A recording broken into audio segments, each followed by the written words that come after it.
So today's quite an exciting day because I'm finally buying my Panasonic S5, which I've been waiting like freaking ages to buy. And yeah, so now I'm finally going to do it.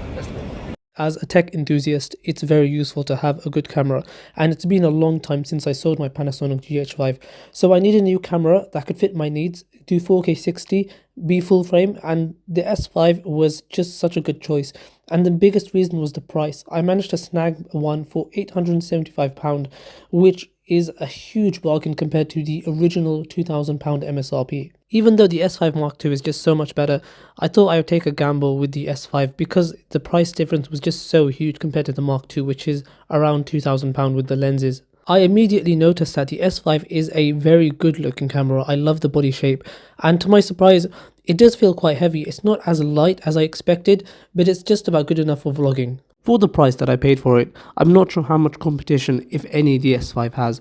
The 24.2 megapixel sensor captures stunning images with depth, detail and rich tonality. Okay, I'm going to be serious. I'm not actually going to get into that much of the nitty gritty of how well this thing can take photos and videos, but it's definitely a big step up from taking videos with a smartphone, and honestly that's the reason I got it. The 20-60mm kit lens is fantastic. It's perhaps a little bit slow when it comes to autofocus, but it performs well in terms of build and image quality. You might notice very little chromatic aberration, and there is perhaps some vignetting, but I don't think it's too bad. The focal range is highly useful, so at 20mm you can still get some nice bokeh, and it's great for vlogging and putting in front of your camera, and you can zoom it to 60mm. The only thing is, when you do shoot in 4K 60 you have the APS-C crop, but it's still really nice. I think the first impression you get from the S5 is initially the unreliability of the autofocus, and you do have to sort of tinker some settings. So I've already tinkered so many settings, and now I've basically got face tracking on, and I've also got the exposure sort of in manual mode. So if I put it at the bottom end, I get the most bokeh, but it's really, the exposure is just out of control. So it's a fresh day now, and I'm gonna hit the gym. Just like spent the morning doing some work. It's just about getting my face. I've got face tracking set on right now. Okay, so I am actually having a bit of a existential crisis. So I'm in this dilemma whether to include music in my videos or not. You know, every time you see a vlog on YouTube, there's like that typical dandy like music where, hey guys, it's the day of my life, and like here's me taking the train and living in New York, and it's so typical. And I'm like, I don't know, like do I include music or not? Either way, okay, you're just gonna have to listen to me speaking, and I'm sorry that you have to listen to me speaking so much. That's just my voice. I can't help but think that it is a little bit awkward talking to yourself holding a massive camera like in the middle of a town centre, but it's like late Sunday, so it's okay. There's not that much light right now. It's late in the day. It's going to be sunset pretty soon, but it just sort of manages with the exposure. It gels it up. It's pretty cool to see the camera in indoor environments, especially the place we're in the working town centre. By the way, this is actually a really busy place. It's like, I think I'm in one of those rare moments on a Sunday evening at 9 o'clock where there's nobody here. Otherwise, this is actually like a super busy place. As I mentioned before, something that did strike me was the fact that the S5 is actually a pretty heavy camera.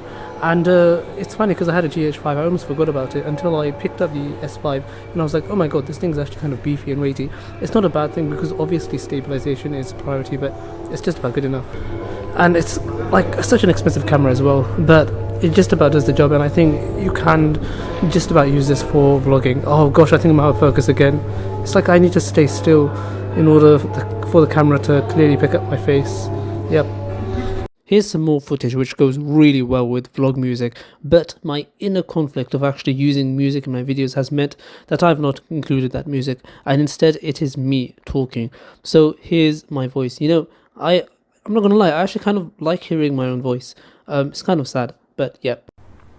So to wrap this video up, I'm definitely glad that I got the Panasonic S5, and of course it's got its issues. It's not as good as the S5 Mark II, but I got this camera at such an incredible price point, you know, £875 with the kit lens. Obviously I got some additional stuff, but having to pay like £1,900, £2,000 for the Mark II, that's a big like £1,000 difference. I'm impressed with the video quality so far, and I think the 4K is really sharp. It's funny, you know, this might just be one of the best kit lenses you can buy, and I do look forward to buying some primes, but the primes are actually pretty expensive, but we'll have to see how it goes. I can't wait to get a really nice MacBook Pro or like a powerful PC, because I am currently editing everything on my phone, which sounds crazy, but it's true. I am actually editing everything on my phone, and that's not a problem because smartphones are actually really impressive. What is definitely questionable is how much money I'm going to have to pay overall when I go into the ecosystem and get those extra lenses. So, you know, it does make me question, like, was it the right thing to go with the Mark 1 instead of the Mark 2? But as I mentioned, hopefully the Mark 1 suffices my needs. Thanks for watching. Please stay tuned for more videos.